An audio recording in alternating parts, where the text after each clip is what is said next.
एमपीएससीच्या औषध निरीक्षक परीक्षेमधल्या पेपर फुटीमध्ये एक धक्कादायक प्रकार समोर आलेला आहे। या संपूर्ण प्रकरणाला एक लव्ह स्टोरी कारणीभूत असल्याची माहिती पोलिसांच्या तपासात उघड झालेली आहे। खात्रीदायक सूत्रांनी दिलेल्या माहितीनुसार एका प्रियकरानं एमपीएससी मध्ये अगदी खालच्या कर्मचाऱ्याशी संधान साधून हा सगळा प्रकार केल्याचं बोललं जातंय। फुटलेला पेपर हा केवळ एकालाच मिळाला अशी सुद्धा माहिती समोर येतेय।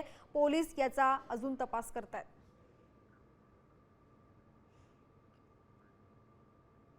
तर गर्लफ्रेंडसाठी पेपर फोडला का अशी शक्यता आहे। एमपीएससी औषध निरीक्षक परीक्षेमधल्या पेपर फुटी मागे प्रेम प्रकरणाची माहिती समोर येते। एका प्रियकरानं खालच्या स्तरावरच्या एका कर्मचाऱ्याशी संगनमत केलं आणि हा पेपर फुटलेला आहे। तसंच हा फुटलेला प्रश्नपत्रिका संच केवळ एकाच उमेदवारापर्यंत सुद्धा पोहोचला होता। एका व्यक्तीच्या चुकीमुळे संपूर्ण सगळ्या विद्यार्थ्यांना नाहक त्रास झालेला आहे। लव्ह स्टोरीमुळे हजारो विद्यार्थ्यांना मनस्ताप सहन करायला लागतोय। ही परीक्षाच आता रद्द झालेली आहे।